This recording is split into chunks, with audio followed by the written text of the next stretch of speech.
Welcome to Vaishnavi classes. Dear students, Vaishnavi classes में एक बार फिर से आप सभी का स्वागत है। आज हम इस वीडियो में देखेंगे सिंथेटिक्स का सीरीज में। आज मैं आप लोगों के सामने सिंपल सेंटेंस पुनः लेके आया हूँ। इसके पहले की मैंने प्रीवियस वीडियो में मैंने सिंपल सेंटेंस के बारे में मैंने चर्चा किया था और उसमें मैंने आप सभी को बताया था बाय यूजिंग इन्फिनेटिव का प्रयोग करके हम कैसे सिंपल सेंटेंस का हम सिंथेसिस कर रहे थे। आज हम इस वीडियो में देखेंगे बाय यूजिंग पार्टिसिपल। ये सिंपल सेंटेंस के ही अंतर्गत आते हैं। मैं एक सिस्टम से चल रहा हूँ, स्टेप बाय स्टेप आपको बताने की कोशिश कर रहा हूँ। और डियर स्टूडेंट्स, मैं चाहूँगा कि आप इस वीडियो में शुरू से लेकर शुरू से अंत तक हमारे साथ जुड़े रहें और आपको इससे लाभ होगा। जैसा कि आप यहाँ देख रहे होंगे सिंपल सेंटेंस, मैंने हेडिंग बना रखा है और उसके नीचे आप देख रहे होंगे बाय यूजिंग पार्टिसिपल। आज हम इस वीडियो में देखेंगे सिंपल सेंटेंस का प्रयोग। तो हम करेंगे by using participle. Simple sentence हम बनाएंगे तो उसमें हम पार्टिसिपल का कैसे यूज करेंगे इस वीडियो में हम देखेंगे। जैसे कि पहले मैं चाहूंगा पार्टिसिपल का मतलब, हम पार्टिसिपल क्या होता है, पार्टिसिपल कितने प्रकार के होते हैं, इसके बारे में मैं चर्चा करना चाहूंगा। तो प्यारे बच्चों, जैसे कि पार्टिसिपल अगर वर्ब के फॉर्म में अगर हम आईएनजी का प्रयोग कर देते हैं, वर्ब के बेस फॉर्म अगर हो और अगर हम आईएनजी का प्रयोग कर देते हैं तो पार्टिसिपल का रूप ले लेता है। जैसा कि पार्टिसिपल 3 प्रकार के होते हैं: प्रेजेंट पार्टिसिपल, पास्ट पार्टिसिपल और perfect participle.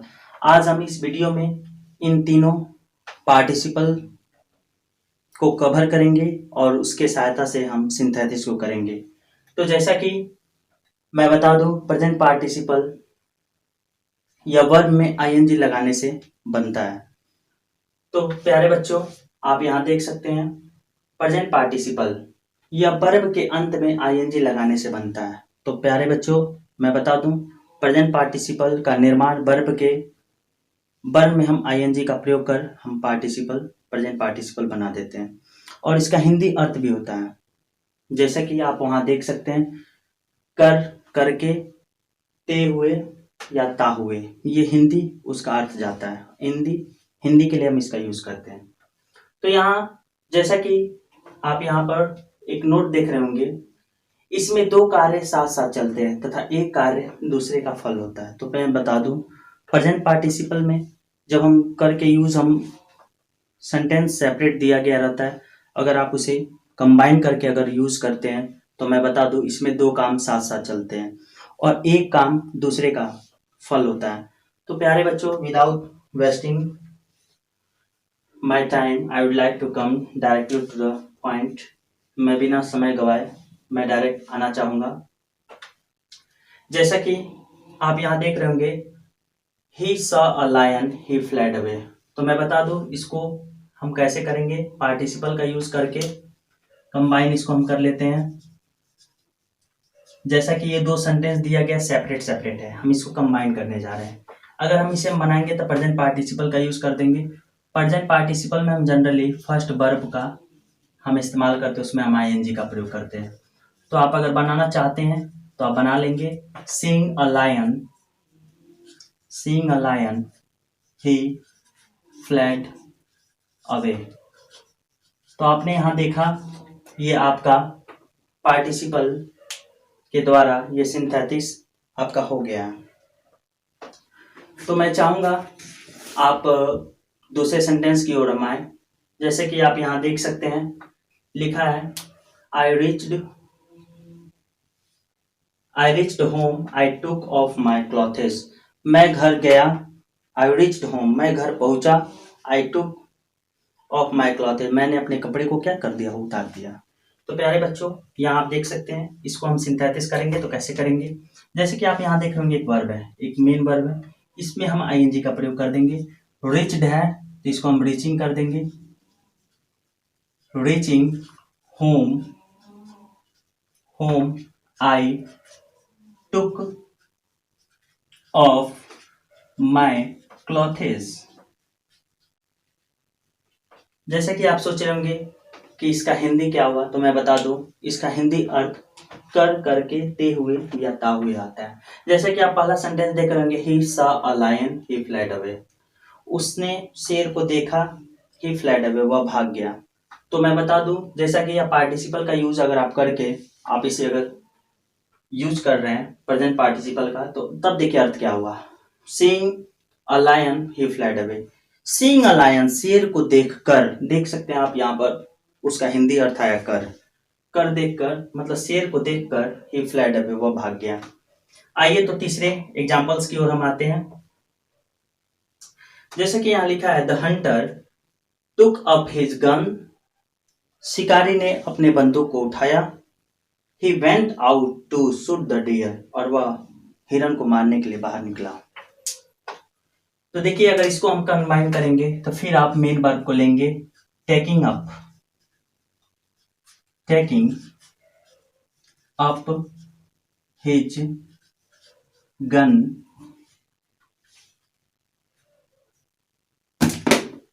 Comma the Hunter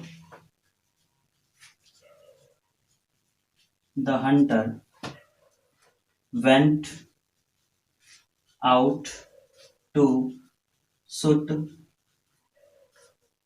the deer। Dear friends, मैं बता दूं अभी शायद आप सोच रहे होंगे कि ये हंटर कहाँ से आ गया। तो मैं बता दूं जैसा कि यहाँ पर लिखा है हंटर और इससे रिलेटिव ये प्रोनाउन आपका दिया गया है ही, तो हंटर का प्रोनाउन ही होता है। तो हंटर को यहाँ एक्सप्रेस करने के लिए या सेंटेंस को वेरीफाई करने के लिए कि आखिर बंदूक किसने उठाया, इसलिए हम यहाँ पर हंटर का यूज किए हैं। आगे देखते हैं, जैसा कि आप यहाँ पर स्क्रीन पे एक रूल देख रहे होंगे, यदि किसी सेंटेंस में, ये रूल है सिंपल सेंटेंस का ही, यदि किसी सेंटेंस में अगर is am are was were अगर आता है, तो मैं बता दूं तो हम जब इसको हम सिंथेसिस करते हैं, सिंपल सेंटेंस जब बनाते हैं तो हम बीइंग का प्रयोग करते हैं, और इस इज एम आर, इन जो is am are was were है उसको सेंटेंस से क्या कर देते हैं, हटा देते हैं। इसमें एक चीज फैक्ट होता है, थोड़ा सा ध्यान देंगे। जैसे कि is am are was were तो आएगा, इसके साथ कोई कॉम्प्लीमेंट जरूर जुड़ा होगा, या तो वह नाउन हो सकता है या एडजेक्टिव हो सकता है या एडवर्ब आप कह सकते हैं। और जनरली ऐसे सेंटेंस में नाउन या एडजेक्टिव ही उन is am are was were से ऐड होते हैं। तो जब हम इसको हम क्या करेंगे, सिंथेसिस जब करेंगे तो हम क्या करेंगे, हम is am are was were को सेंटेंस से क्या कर देंगे, हटा देंगे, और उसके जगह पे हम बीइंग का प्रयोग करेंगे। और बीइंग का प्रयोग करके और उस नाउन को या कॉम्प्लीमेंट जो दिया गया होगा, नाउन कॉम्प्लीमेंट या एडजेक्टिव या नाउन जो दिया गया होगा उसको उससे क्या कर देंगे, बीइंग से जोड़कर, और उसके जस्ट बाद हम एक छोटा सा कॉमा का प्रयोग कर और जो नेक्स्ट वाला सेंटेंस होगा उसको हम क्या कर देंगे, उसमें ऐड कर देंगे। तो प्यारे प्यारे बच्चों, यहाँ चूंकि आप देख रहे होंगे एग्जाम्पल, इट वॉज संडे, आप देख सकते हैं इस सेंटेंस में वॉज के बाद एक वर्ड आया संडे, ये नाउन कॉम्प्लीमेंट नाउन है, आप देख सकते हैं। अगर हम इसको हमें क्या करना है, कंबाइन अगर करना सिंथेसिस में, तो हम क्या करेंगे, being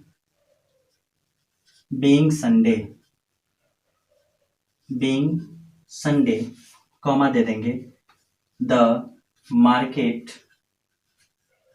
being Sunday the market was closed. तो आपने यहाँ देखा, जैसा कि मैंने अभी बताया, अगर किसी भी सेंटेंस में अगर वॉज वर, ये चीज या इज एम आर अगर आए हों, तो हम क्या करते हैं, उस सेंटेंस में से वॉज को हम क्या करते हैं, हटाकर, और उसके जगह पर हम बीइंग का प्रयोग कर हम सिंथेसिस करते हैं।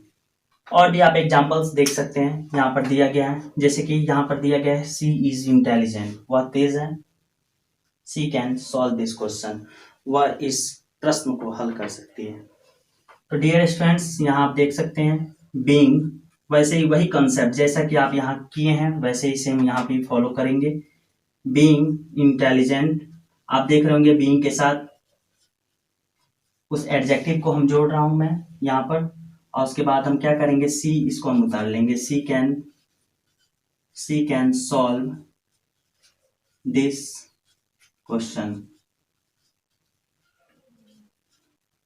तो डियर स्टूडेंट्स, आप हमें आशा है कि आप बढ़िया तरह से समझ रहे होंगे। मैं स्टेप ही स्टेप आपको लेकर चल रहा हूँ। आगे देखते हैं फिर। आई वॉज हंग्री, मैं भूखा था। आई टुक माई फूड, मैंने भोजन किया, मैंने भोजन किया। अब देखिए इसको अगर हमें कन्वर्ट करना है, फिर देखिए यहाँ पर देख रहे होंगे आप वॉज है, तो इसको हम बीइंग का यूज कर देंगे। Being hungry, being hungry I took my food. Dear friends, आप अच्छी तरह से समझ रहे होंगे। आप देख सकते हैं जैसा कि ये रूल कैसे हुआ। इज एम आर अगर किसी सेंटेंस में अगर हो तो हम क्या करेंगे, उस इज एम आर को हटाकर हम बीइंग का प्रयोग कर देंगे और ऐसे करके हम सिंथेसिस करेंगे। अब जैसा कि आप आगे देख रहे होंगे इस वीडियो में, प्रेजेंट पार्टिसिपल का प्रयोग एक साथ घटित होने वाले वाक्यों को जोड़ने के लिए हम करते हैं। तो ये नेक्स्ट रूल के अंतर्गत आएगा। जैसा कि अगर हम प्रेजेंट पार्टिसिपल का प्रयोग हम कर रहे हैं तो मैं बता दूं, एक साथ, जैसा कि एक साथ घटित होने वाले सेंटेंस हो, एक साथ घटित होने वाले मतलब हैपनिंग जो सेंटेंस हो एक साथ अगर घटित हो रहे होंगे, उसे हम कंबाइन करने के लिए, जोड़ने के लिए भी हम प्रेजेंट पार्टिसिपल का यूज करते हैं। जैसे कि आप यहाँ देख रहे होंगे लिखा गया है Garima went out, she was weeping. तो मैं बता दूं इसमें क्या होता है, लगभग एक ही कोई पर्सन हो एक साथ दो काम करता है। जैसे कि सेंटेंस से वेरीफाई आप कर सकते हैं। जैसे कि Garima went out, she was weeping. Garima went out, बाहर गई। शी वॉज वीपिंग, वह रो रही थी। इसका मतलब हुआ गरिमा रोते हुए बाहर जा रही थी। तो इसको हम कन्वर्ट करेंगे, आप लिख सकते हैं Garima went out weeping. I hope आप बढ़िया तरह से इसको समझ रहे होंगे। गरिमा वेंट आउट वीपिंग, देख सकते हैं आप यहाँ पर हमने जोड़ दिया, प्रेजेंट पार्टिसिपल का यूज कर दिया हमने। अब ध्यान देंगे यहाँ पर, जैसा कि आप सेकंड सेंटेंस यहाँ देख रहे होंगे, आई सॉ रोहन, मैंने रोहन को देखा। He was abusing his neighbour, वह अपने पड़ोसी को क्या कर रहा था, गाली दे रहा था। मैंने रोहन को देखा और वह अपने पड़ोसी को क्या कर रहा था, गाली दे रहा था। इसको अगर हम कंबाइन करना है तो आप कह सकते हैं आई सॉ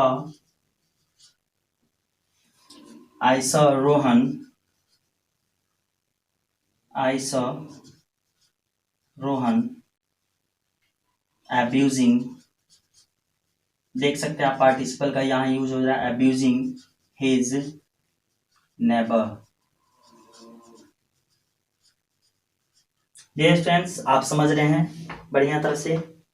अगले स्टेप की ओर हम चलते हैं जो पार्टिसिपल के अंतर्गत आता है। पार्टिसिपल का जो सेकंड काइंड होता है वो होता है आपका पास्ट पार्टिसिपल। तो मैं बता दूं पास्ट पार्टिसिपल क्या होता है, यह वर्ब का थर्ड फॉर्म होता है और ध्यान रखेंगे, और यह कभी भी सेंटेंस में एज एन एडजेक्टिव की तरह वर्क करता है, काम करता है, प्रयोग किया जाता है इसका। जैसे कि यहाँ पर एग्जाम्पल लिखा गया, he met a child, the child was weeping. He met a child, उसने या वह एक बच्चे से मिला। द चाइल्ड वॉज वीपिंग, और वह बच्चा क्या कर रहा था, रो रहा था। तो इसे आइए हम पास्ट पार्टिसिपल के द्वारा हम इसे क्या करें, कंबाइन करें। तो मैं बता दूं, इसको अगर आप कंबाइन करते हैं तो आप लिख सकते हैं he met a weeping, he met a weeping child। Dear students, इसका अर्थ हुआ he met a weeping child, वह रोते हुए बच्चे से मिला, मतलब उसे देखा। आगे हम देखते हैं, यहाँ लिखा है एक और एग्जाम्पल आप देख सकते हैं। इस एग्जाम्पल्स को आप विधिवत समझ गए हो तो आप इसे आप खुद कर लेंगे। जैसा कि मैं बताने जा रहा हूँ, थोड़ा सा ध्यान देंगे। I saw a tiger, the tiger was wounded। तो आप लिख सकते हैं I saw a wounded, I saw a wounded tiger। देखिए इसका क्या अर्थ था, जैसा कि यहाँ लिखा गया था, जो सेपरेट वाला सब सेंटेंस था वह क्या था, आई सॉ अ टाइगर, मैंने एक बाघ को देखा, द टाइगर वॉज वुंडेड, वह बाघ मतलब बाघ क्या था, घायल था। तो आप कह सकते हैं आई सॉ अ वुंडेड, आप देख सकते होंगे पास्ट पार्टिसिपल का यूज यहाँ पर हुआ है। और इस सेंटेंस में आप देख रहे होंगे he met a weeping child, यहाँ पर पास्ट पार्टिसिपल का यूज हुआ है और यह भी3 का रूप में होता है हमेशा। आई सॉ अ वुंडेड आप देख सकते हैं भी3 है, वुंडेड टाइगर ऐसे यूज हुआ है। अब जैसा कि पार्टिसिपल का थर्ड जो पार्ट होता है मतलब काइंड होता है, वह होता है आपका perfect participle.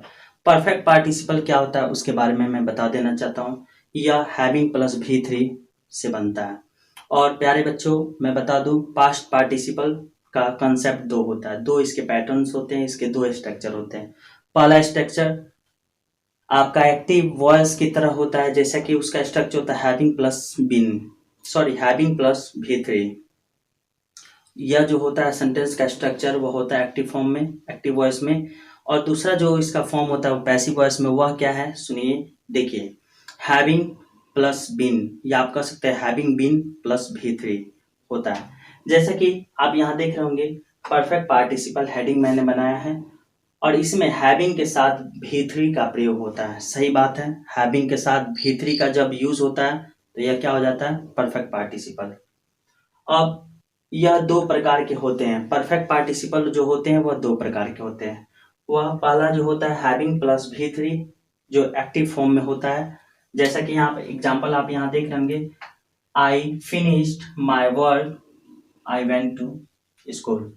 I finished my work, मैंने अपने काम को क्या कर लिया, समाप्त कर लिया। आई वेंट टू स्कूल, मैं विद्यालय चला गया। तो आप इसको यूज कर सकते हैं having finished my work, having finished my work, I went to school। आप देख सकते हैं having finished भी3 है आपका, my work, I went to school। अब दूसरा जो इसका फॉर्म जो होता है वो पैसिव वॉइस वाला होता है, उसका क्या होता है having been प्लस भी3। आप पैसिव वॉइस में जो सेंटेंस होगा जैसे कि आप यहाँ देख सकते होंगे लिखा है the thief was surrounded by the police, चोर पुलिस के द्वारा घेर लिया गया। ही सरेंडेड, उसने आत्मसमर्पण कर दिया। यहाँ पुलिस आत्मसमर्पण नहीं किया, वह चोर किया। यहाँ ध्यान देंगे the thief was surrounded by the police, आप यूज कर सकते हैं having been surrounded, having been surrounded by the police, having been surrounded by the police, comma। अब ध्यान देंगे डियर स्टूडेंट्स, यहाँ लिखा है एक शब्द ही सरेंडेड, वह आत्मसमर्पण किया। तो मैं बता दूं ही सरेंडेड, यहाँ ही जो शब्द है वो आया आपके थीप के लिए, चोर आत्मसमर्पण किया। तो क्या लिख देंगे द thief surrounded। तो डियर स्टूडेंट्स आज मेरा एक छोटा सा वीडियो था और मैं चाहूँगा कि आप इस वीडियो का एक छोटा सा स्क्रीनशॉट ले लें ताकि आप बाद में भी इसे आसानी से समझ सके, पढ़ सके। तो मैं चाहूँगा अब तक जो मेरे चैनल वैष्णवी क्लासेस को अब तक जो सब्सक्राइब नहीं किए हैं, मैं चाहूँगा आप सब्सक्राइब कर लें और बेल आइकन जरूर दबाएं। और प्यारे बच्चों हमारे वीडियो को लाइक भी करें, शेयर भी करें। So that's all.